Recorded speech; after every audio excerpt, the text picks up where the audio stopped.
আসসালামু আলাইকুম এভরিওয়ান, দেখতেই পাচ্ছ যে আজকে আমি কি করছি। এগুলো কি চিনতে পারছো তো? এরকম লোভনীয় একটা মাংসের টিক্কা বানানোর জন্য তোমাদের বেশি কিছু দরকার নাই, যেহেতু এখন কোরবানির ঈদ মাত্র গেল। তো দেখতে পাচ্ছ এখানে আমি কোরবানি ঈদতে কিছু মাংস নিয়ে নিয়েছি। ওগুলোকে আমি ব্লেন্ডার করে একদম কিমা করে নিয়েছি। তোমরা হাতে শিলপাটায় বা ঝুড়ি ঝুড়ি করে টুকরা টুকরা করে তারপর থেতলে নিতে পারো মাংসটা, ওইটাও হবে, কোনো সমস্যা নেই। তারপর এখানে আমি নিয়েছি পেঁয়াজ, কাঁচামরিচ, আদা রসুন বাটা, লবণ আর দারচিনি, এলাচ, এগুলো মিক্স করে মশলাগুলো বাটা হয়েছে, ওইটার একটু সামান্য নিয়ে নিয়েছি। তো এখানে নিব হলুদের গুঁড়া।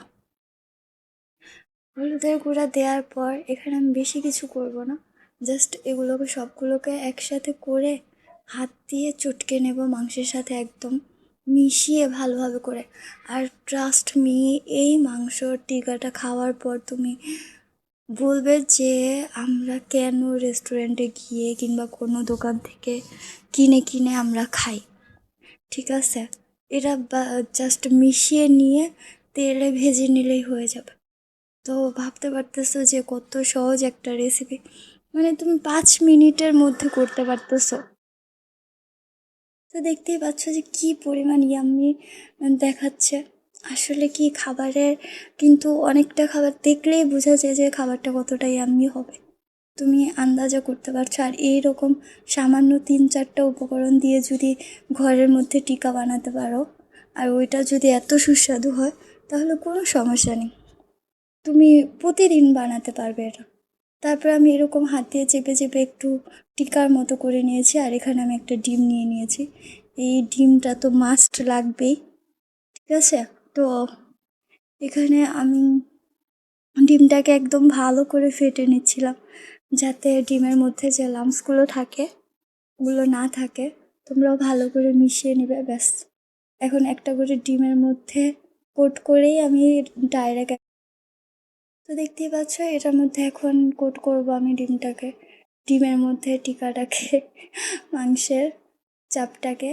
তো চাপটা ডিমের মধ্যে করে নিয়ে সাথে সাথে একদম গরম তেলের মধ্যে আমি ছেড়ে দেব এটাকে। দেখতে পাচ্ছ এটা অনেক বেশি লো আছে ভাজতে হবে, বারবার বলতেছি একদম চুলার আঁচটাকে লো করে নিতে হবে, কারণ যেহেতু এটা গরুর মাংস, একটু টাইম নিয়ে ভাজাটাই ভালো। সবাই আমরা জানি যে গরুর মাংসের মধ্যে কিছু আমাদের শরীরে ক্ষতি করার জন্য কিছু ব্যাকটেরিয়া থাকে, যেগুলো ভালোভাবে কুক না হলে, মানে রান্না করা না হলে ওটা আমাদের শরীরে ক্ষতি করতে পারে। বাট ভালো করে রান্না করে নিলে কোনো সমস্যা নেই। তো দেখতেই পাচ্ছ এটাকে চেপে চেপে আস্তে আস্তে করে আমি সবগুলোকে এভাবে উল্টে পাল্টে নিয়ে ভেজে নিব, একদম অনেকটা টাইম নিয়ে। যেরকম আমি 20 মিনিট ভেজেছি এটাকে আস্তে আস্তে চুলার আঁচটা একদম লো করে দিয়ে। তারপর আর কি এটাকে উঠিয়ে নিবে। দেখতেই পাচ্ছ একদম এরকম একটু ভাজাটা এরকম টাইপস হলে তখন ভাত নিয়ে নিয়েছি। এখানে আমি ভাতের মধ্যে 2টা টিকা নিয়েছি। আর আমার সাথে দেখছো এটা হলো ডাল ভর্তা। তো ডাল ভর্তার সাথে আমার ডাল ভর্তা অনেক বেশি ভালো লাগে খাবারের সাথে। আর এরকম একটা টিকা থাকলে আর কি দরকার। তো টিকাটা ছেঁড়ার পরে বুঝতে পারছো যে মাংসের লাম্পসগুলো একদম বোঝা যাচ্ছে। আর এত সুন্দর এটার ঘ্রাণ, তোমরা অনায়াসে 2 প্লেট ভাত খেতে পারবে। তো থ্যাংক ইউ গাইস, দেখে তো নিয়েছই। এখন আমার চ্যানেলটাকে সাবস্ক্রাইব করে একটা লাইক করে কমেন্ট করে আমার পাশে থাকবে ইনশাআল্লাহ। তো আসি আজকে এই পর্যন্তই। আর তোমরা একটা কমেন্ট করে দিও আর সাবস্ক্রাইব করো।